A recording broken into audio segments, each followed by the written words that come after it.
This particular phase in my life is the most dangerous. Someone, the name blacked out, is planning an accident in my car.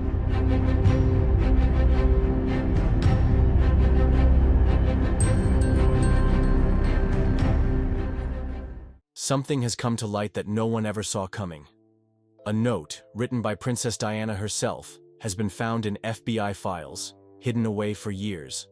And what it says is truly shocking. For decades, people have wondered about her tragic death. There have been rumors, theories, and questions with no clear answers. But this note? It changes everything. It reveals fears she had, warnings she gave, things that now seem impossible to ignore. Why was it kept secret for so long? Who wanted it hidden? And most importantly, what does this mean for everything we thought we knew? What does the note say? Princess Diana's story has always been full of mystery, but this new discovery takes things to another level. A note, handwritten by Diana herself, has been found in secret FBI documents. But what exactly does it say? At first glance, the letter is shocking.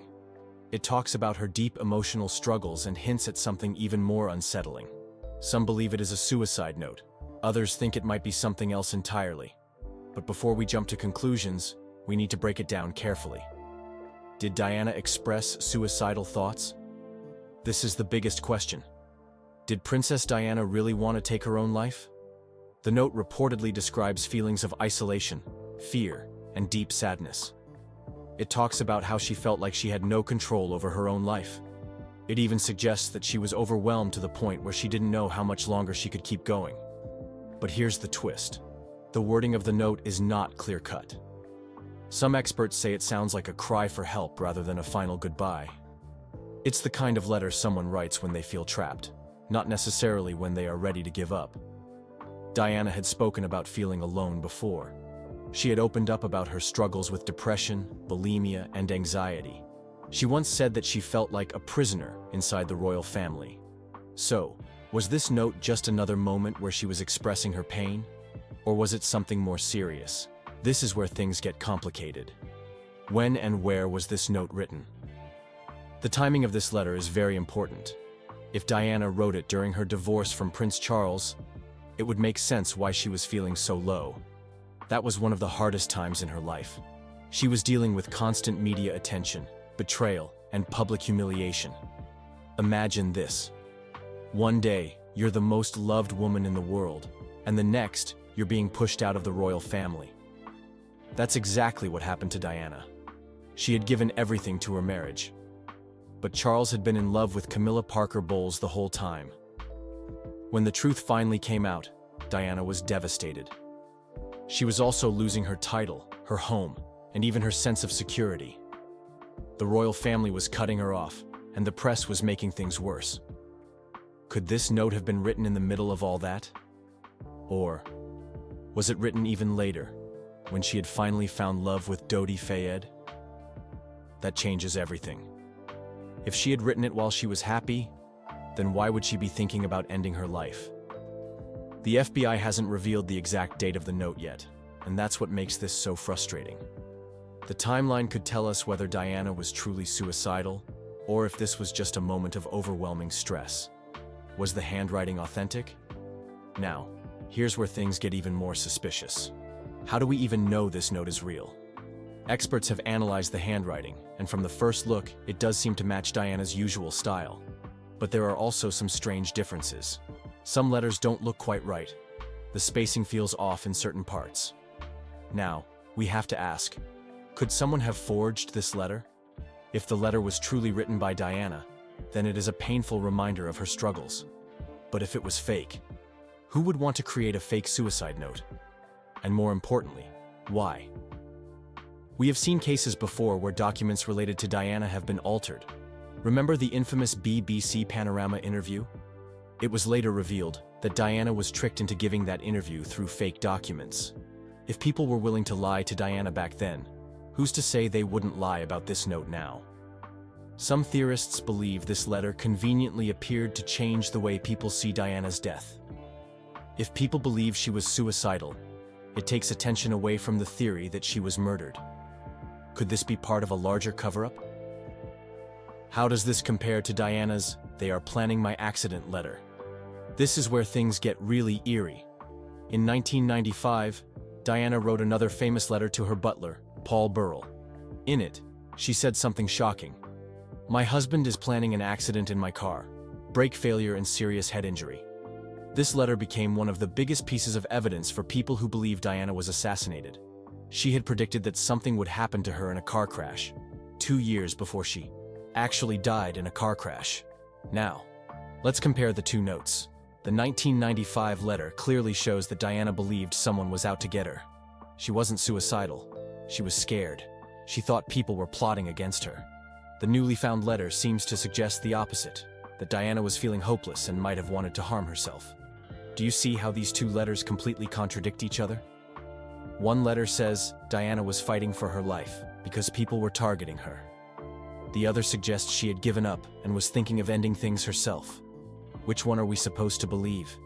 If Diana had truly been planning to take her own life, then why would she have written that first letter warning about a staged accident? You don't write a note predicting your own murder if you actually plan to harm yourself later. This is why many people don't trust this newly found letter. Some believe it was planted to make Diana's death look less suspicious. After all, if people think she was already struggling, then her tragic end wouldn't seem so strange. It's a way of silencing the murder theories without actually proving anything.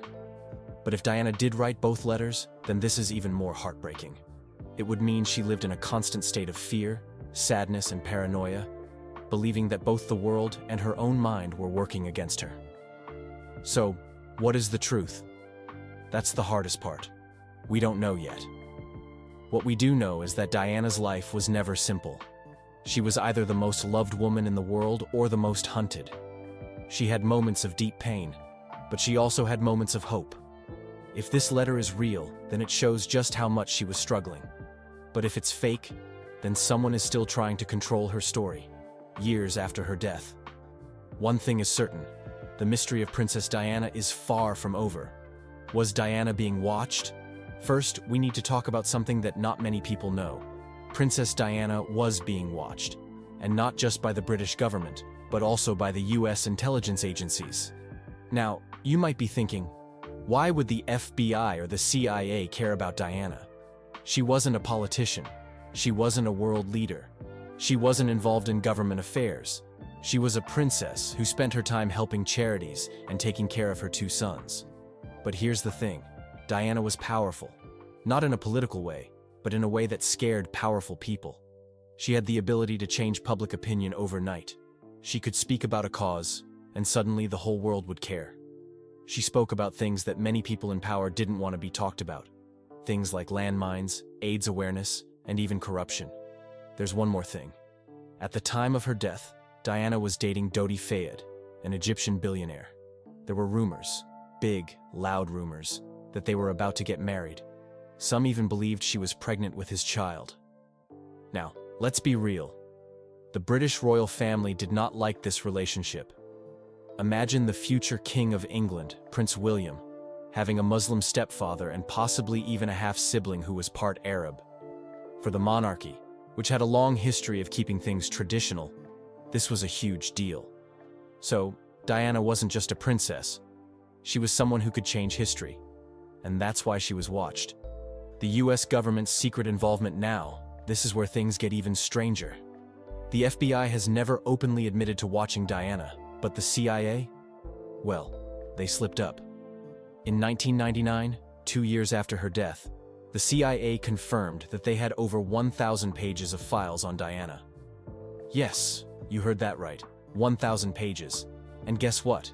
They refused to release most of them. The official reason? National security. Wait, what? National security? Why would a British princess's personal life be a national security issue for the United States? That's the big mystery. Some believe that Diana's campaign against landmines put her on the radar of military groups. Others think that her relationship with Dodi Fayed was what made her a target. And some even go as far as saying that certain governments didn't want her around anymore. But here's where things get even creepier. Among the few documents that were released, there were reports that Diana believed she was being spied on. She had even told her friends that she felt her phone was tapped. And now, years later, we find out that the FBI had a note that she wrote? That's not a coincidence. How was this note discovered? Now let's get to the big part. How was this note even found? Well, it wasn't found in some old storage box. It wasn't lying in a pile of forgotten papers. It was hidden in classified files. The note was part of a batch of secret FBI documents that were only released because of a Freedom of Information Act request. This means that someone had to fight to get these documents unsealed. They weren't just randomly given to the public. For decades, nobody knew this note even existed. It was tucked away, buried in files that nobody had access to. Which makes you wonder, was this information intentionally kept from the public? And if so, why? Was this note suppressed? Now, here's where things get really weird. If this note was so important, why was it hidden for so long? There are only two possible reasons. One, it was just forgotten. It got buried in the middle of thousands of other classified documents, and nobody thought it was important enough to release. But let's be honest. Does that sound likely? This is Princess Diana we're talking about. Every little detail about her life has been analyzed and discussed for years. If there was a note like this, it would have been found much earlier. Which brings us to the second reason, and this one is more disturbing. The note was suppressed on purpose. Think about it. If this note had been released years ago, what would have happened?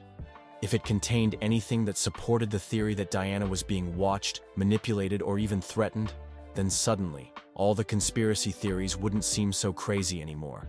If it suggested that she was struggling mentally in a way that was never made public, then people would start questioning everything about the official story of her death.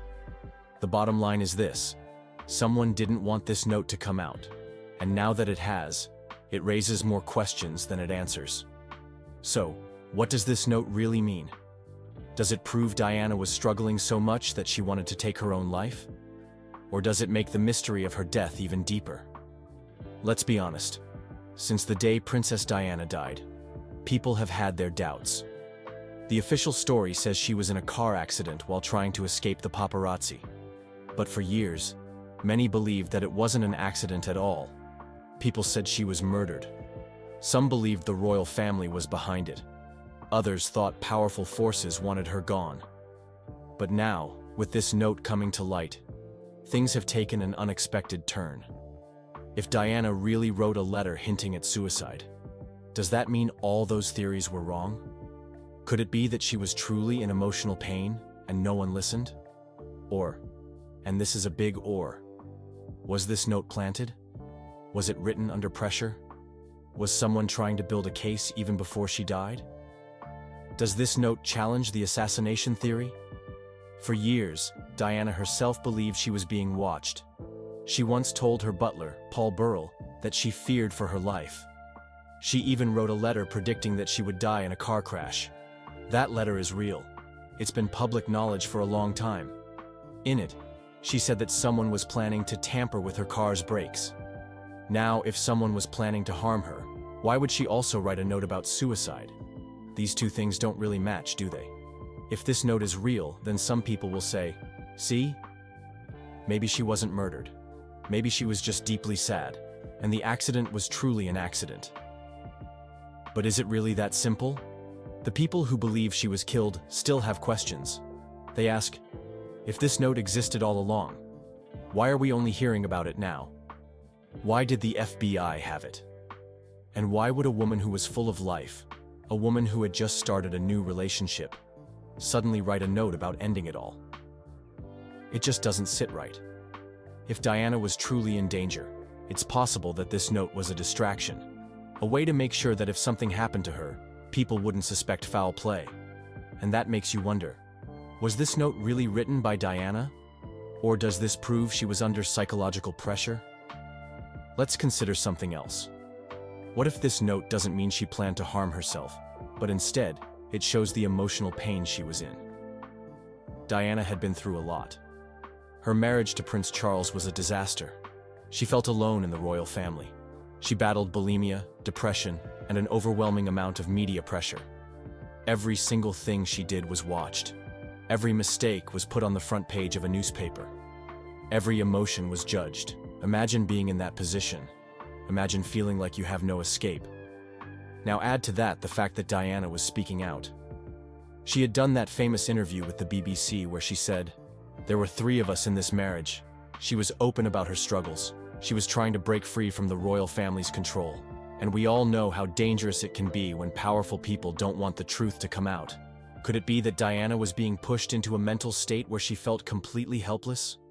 Could she have written this note during one of her lowest moments, not because she actually wanted to end her life, but because she felt like she had no one to turn to? Or, and this is where it gets really dark, was someone making sure she felt that way? Was she being harassed or manipulated into despair? This is something we need to think about.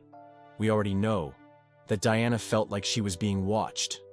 She had told people that her phones were bugged. She felt like she was being followed. And here's the thing, she wasn't wrong. There have been reports that intelligence agencies were keeping tabs on her. MI6, the British intelligence service, was known to have files on Diana. The FBI had documents on her. The CIA had some records too. The big question is, why? Why were all these intelligence agencies watching a woman who was no longer even a part of the royal family? Some believe it was because of her relationship with Dodi Fayed. He was the son of a billionaire, a man with powerful international connections. There were rumors that Diana and Dodi were going to get married. Some even speculated that she was pregnant. Now, if that was true, it could have caused major problems for the royal family. Think about it. A future king's mother married to a man from a different religious and cultural background? It might not sound like a big deal now, but back then, to the people in power, it could have been.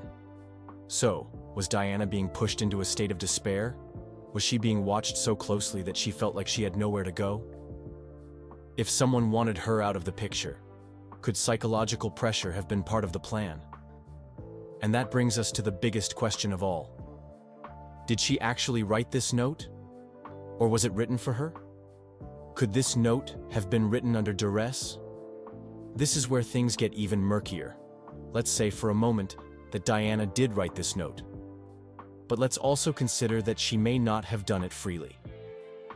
Imagine a scenario where someone close to her convinced her to write it.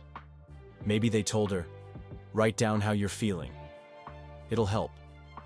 Maybe they said, "If something happens, people should know you were struggling." But what if that person wasn't looking out for her? What if this note was meant to be used later? And here's something else. What if she didn't write it at all? Handwriting analysis can tell us a lot, but let's be real. Forensics can be manipulated. If someone wanted a document that made Diana's death look like a result of her own struggles, it wouldn't be impossible to create one. That might sound extreme, but we've seen cover-ups before. Powerful people protect their own. If there was something bigger going on, a simple note could help rewrite the narrative. Which brings us to the next big player in this story. The role of the British monarchy and intelligence agencies. If Diana's note was written willingly, it shows her mental state. If it wasn't, it opens up an entirely different conversation. Either way, this note being in the FBI's possession means one thing. Princess Diana was under surveillance. The British monarchy has always denied involvement in Diana's death. They say the crash was a tragic accident. But if Diana really was being watched, we have to ask, were they worried about what she might do next? Did they fear that she was going to expose something? Did they see her as a threat? MI6 has been accused of having a role in her death before. Some former intelligence officers have even claimed that Diana's car crash was no accident. If there was ever a moment to shift the blame away, wouldn't a suicide note be the perfect tool? This note doesn't just change the story, it raises 100 more questions. Was Diana being watched to keep her safe, or to keep her quiet? If she really wrote this note, was it a desperate cry for help? Or was she being pushed into thinking she had no other way out? And most importantly, if this note had never been revealed, would we have ever known about it at all? What do you think? Does this note change your opinion on what really happened to her? Or do you believe there's still something we're not being told? Let me know in the comments. I want to hear your thoughts. And if you found this video interesting, don't forget to like, share, and subscribe. We'll keep following the truth, no matter where it leads. Thanks for watching, and I'll see you next time. Throughout her life, Queen Elizabeth II ruled with grace, resilience, and a strength that few could match, leaving behind a legacy that will be remembered for generations. Yet, as her historic reign came to a close, what truly captured the world's attention was a mysterious message she reportedly received on her deathbed. What could this message have been, and what significance did it hold in her final days? Join us as we explore the terrifying message that our Lord Jesus Christ is said to have revealed to the Queen before she transitioned to the great beyond. The mysterious message which Queen Elizabeth II is said to have received from Jesus Christ before her death is covered in mystery and wonder. A selection of individuals close to Her Majesty speculate that the Queen received this mysterious message during a time of personal prayer and quiet reflection, as she often spent some time in solitude in Buckingham Palace. Some witnesses said that she was constantly speaking about Jesus all the time. Even the former moderator of the Church of Scotland, Reverend Dr. Lane Greenshields, stated that the Queen spoke at length about her Christian faith in the days leading up to her death. She was said to have reflected on the influence of her father's faith on her life, the relationship she had with Scotland, and particularly her obsession with the Balmoral estate, where she felt very much at peace in her last days. Everyone in the palace agreed that her last days were filled significantly with mystery. When she finally left, her funeral was held on September 19, 2022, at Westminster Abbey in London. It was the first state funeral for a British monarch since 1965, when Winston Churchill's funeral took place. The funeral service was attended by over 2,000 guests, including members of the royal family, heads of state, and government representatives from around the world. An estimated 1 million people lined the streets of London to watch the funeral procession, which featured around 3,000 military personnel. After the service at Westminster Abbey, the Queen's coffin was transported to Windsor Castle, where a committal service was held at St. George's Chapel. The Queen was then interred in the King George Memorial Chapel alongside her husband, Prince Philip. The Queen's funeral was one of the most watched television events in history, with an estimated 29.2 million viewers in the UK alone. The funeral was also one of the most expensive royal events ever held. Many people believe Jesus must have told Queen Elizabeth II that he is coming soon, and the year 2024 might just be his return. Some believe that perhaps he was pleased with the message of love and acceptance the Queen showed in her reign, which transcended religious boundaries as her rule drew to a close. While what was revealed to Her Majesty keeps riding on the wave of mystery, one thing is certain. Queen Elizabeth's reign witnessed the glory of the British Empire, the rise of technological globalization, and major social transformations.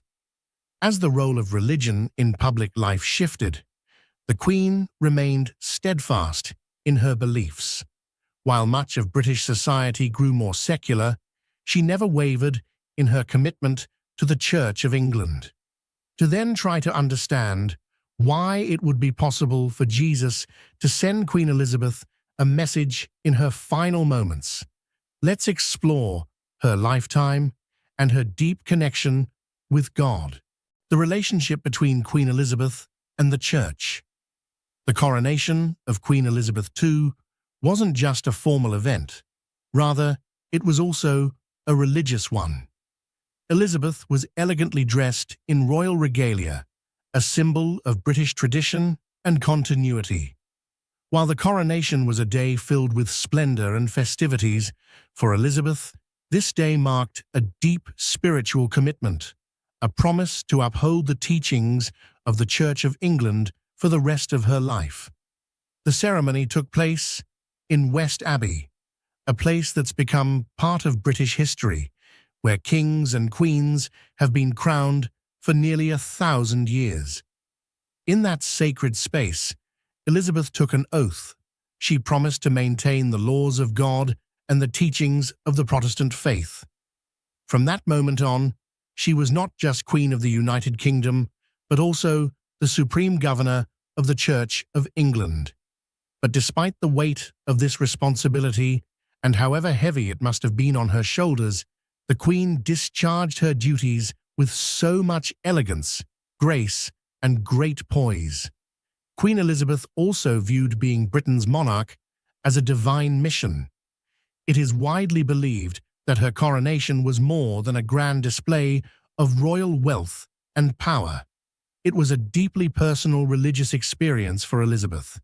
This is seen not just from the oath she took before the Church of England on that day, but also from the reverence she gave to the officiating priests. The Queen's belief in Christ wasn't something she only displayed in big ceremonies. It reflected in every part of her everyday life. Queen Elizabeth II attended church almost every Sunday. The British royal family attended a traditional Christmas Day church service at one of the Queen's country estates. Queen Elizabeth was joined by her son, Prince Charles, and grandsons William and Harry. She also had a personal chaplain, and whenever she was unable to attend general service, her personal chaplain provided spiritual counsel and helped with private service. She was a regular at St. George's Chapel at Windsor Castle. Even with her busy schedule, she was never too busy for prayer and worship, as she cherished every moment spent with the Lord Jesus. Perhaps it is the reason he reached out one last time as she drew her last breath. Queen Elizabeth II even included private devotions into her daily program, in addition to her public worship. She prayed every morning and evening, looking to her faith for direction and fortitude. Her personal Bible showed signs of frequent reading and reflection. As she had noted countless times in public, she overcame the difficulties of her position as ruler with the aid of these personal devotions. Queen Elizabeth II was unashamed of her relationship with Jesus. In fact, on the occasion of her 21st birthday, she made public commitments to serve God and the nation. Oftentimes, Queen Elizabeth II attended services at Windsor Castle to celebrate milestones in her reign and major global events, like the end of World War II. Having witnessed both world wars in human history, she strongly relied on her faith to navigate difficult times, a trait that has been a part of her lifestyle. Her faith wasn't just for show, it was a source of strength during times of national crisis like the Aberfan disaster in 1966, or the aftermath of the September 11th attacks in 2001. Elizabeth often turned to her faith to comfort her people, showing great leadership and maturity in the process. Queen Elizabeth's response to the Aberfan disaster will forever be memorable. During her 70 years on the throne, the Queen was witness to countless tragedies around the world. But there was one in a small mining village in South Wales that she never forgot. In fact, her reaction to the disaster in Aberfan was said to be one of the biggest regrets of her reign. Despite being informed shortly after the disaster struck, she waited right days before visiting the community. This delay in the Queen's response was widely criticized at the time and is something she is said to have deeply regretted. According to reports, the Queen was hesitant to visit right away, fearing that her presence would distract people from the rescue efforts and recovery. When the Queen did finally visit Aberfan on October 29th, she was visibly moved and emotional. Eyewitnesses said she shed tears during her time in the village, which was highly unusual for the typically stoic monarch. The Queen also met with grieving families and survivors, showing great humility for a highly esteemed monarch. She was handed a bouquet of flowers by a young girl with the heartbreaking inscription "From the remaining children of Aberfan." This moment had a profound impact on the Queen. and she is said to have remembered it vividly for the rest of her life. Queen Elizabeth II never hid her source of inspiration from the public. She often described the life of Jesus Christ as an inspiration and an anchor in her life, and demonstrated just that in her approach to the Aberfan disaster and several other internal and socio-political traumas she had to navigate, including the death of her daughter-in-law, Lady Diana, whom she loved so dearly. She saw the Lord Jesus as a role model who stretched out his hands in love, acceptance, and healing. Another important part of the Queen's way of life was the way she respected everyone's opinion and decisions. And although she always spoke about her faith and assessed situations by it, she never imposed any restrictions on others or judged others for their decisions. According to her, Christ's life had taught her to seek to respect and value all people of whatever faith or none.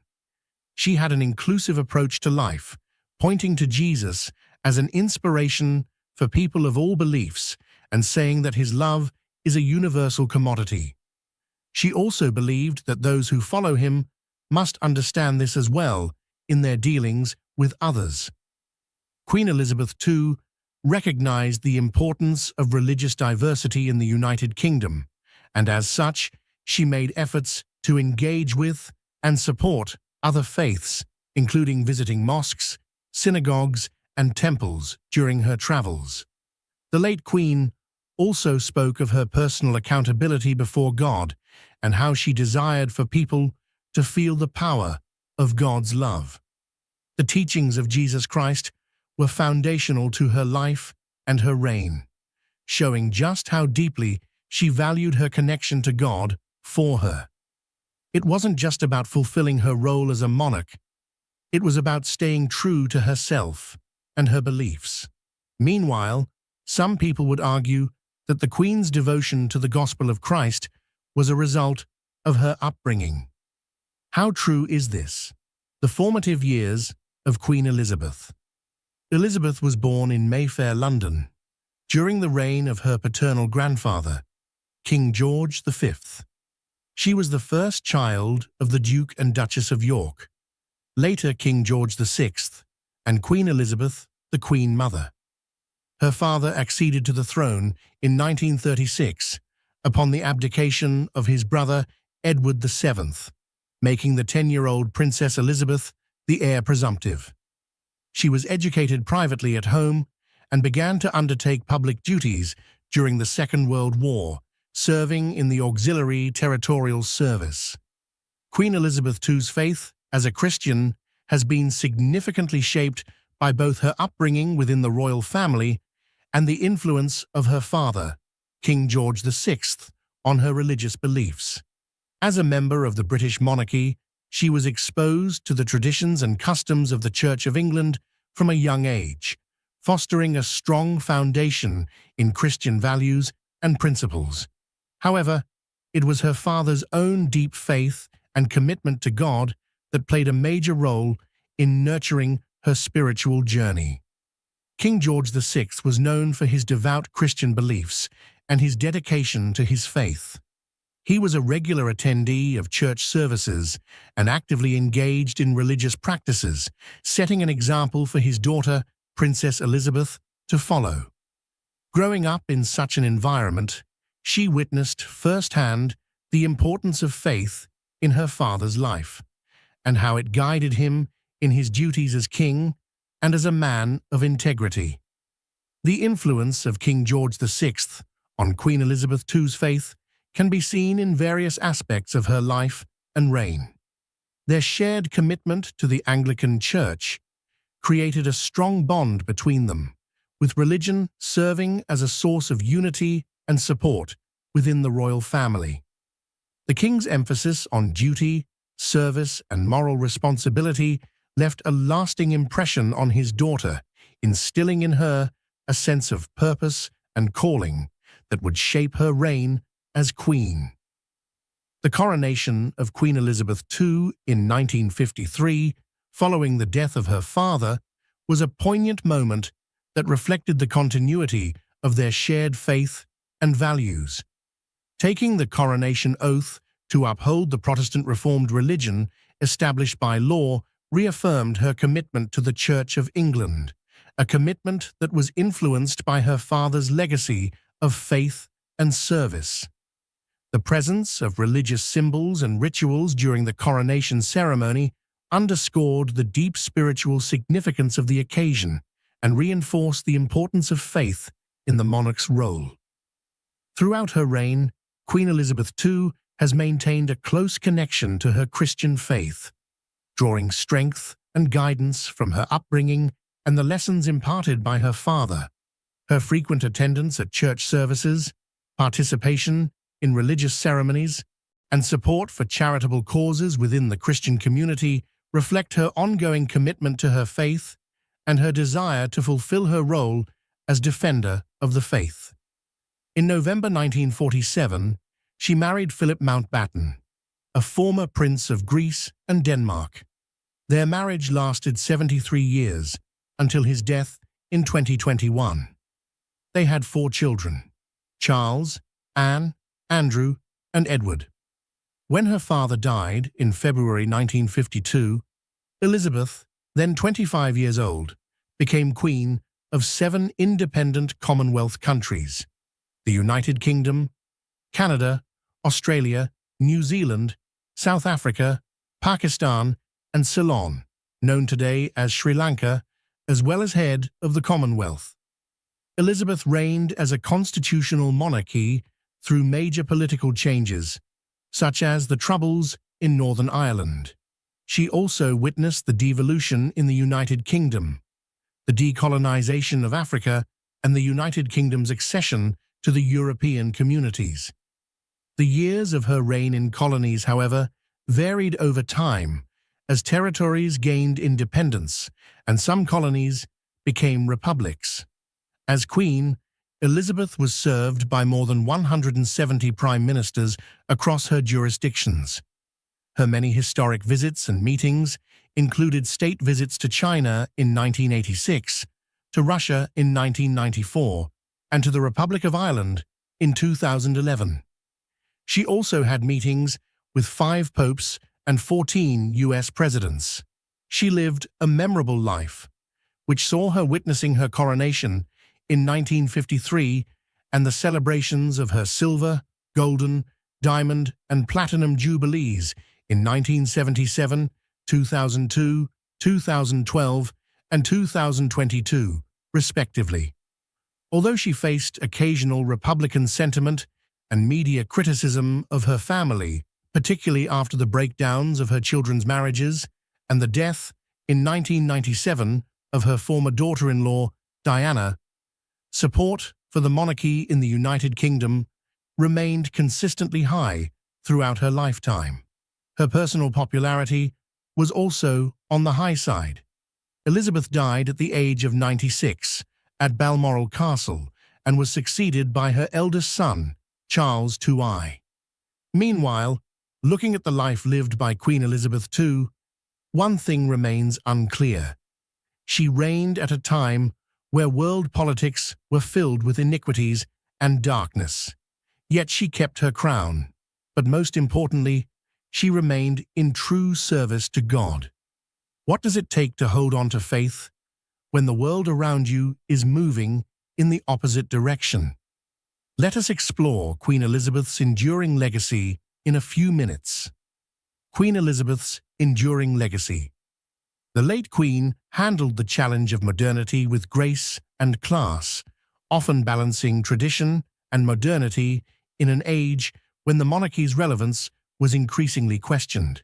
It was clearer than rainwater and glaring to even the blind that she continued to apply her faith into her public and private life, ensuring it stayed a cornerstone of her reign. Even when it was glaring to the British populace that the Church of England was battling with a decline in attendance and debates over modern issues like equality and abortion rights were gaining prominence, Queen Elizabeth remained a force that held things together. she continued to endorse the importance of Christianity, while significantly respecting the diverse, multicultural society Britain had become. She never openly condemned anybody or any sexual, moral, or religious orientation. This balancing act wasn't always easy. For example, the question of whether the Church of England should allow female bishops was a significant issue during her reign. Meanwhile, the Church of England had been down this road before. In November 2012, it was an unspoken general consensus that enough people in the general card would vote in favor of women bishops.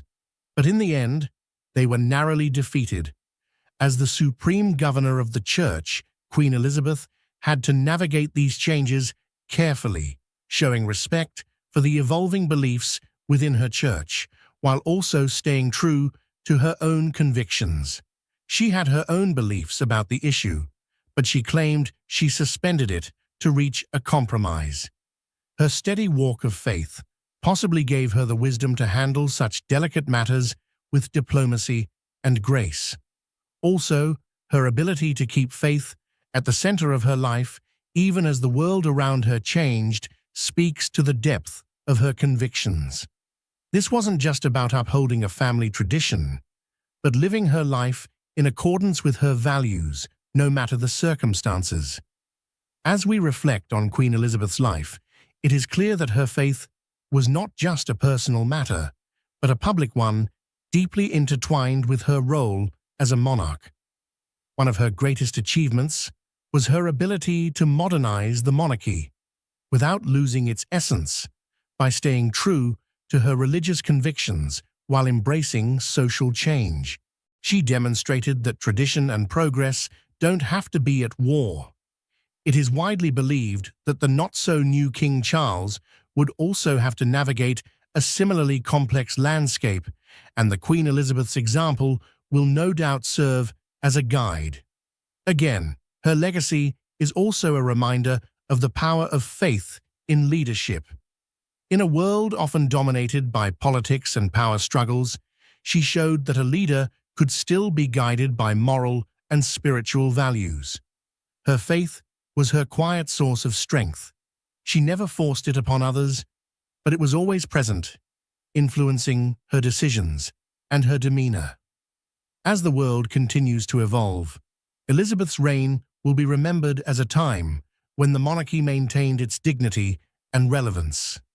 In a rapidly changing world, her faith would remain a central part of that legacy, offering a blueprint for how future leaders might integrate their personal beliefs with their public roles. But now the question on everyone's mind is, after the death of Queen Elizabeth II, how is the British monarchy faring? The aftermath of Queen Elizabeth's death.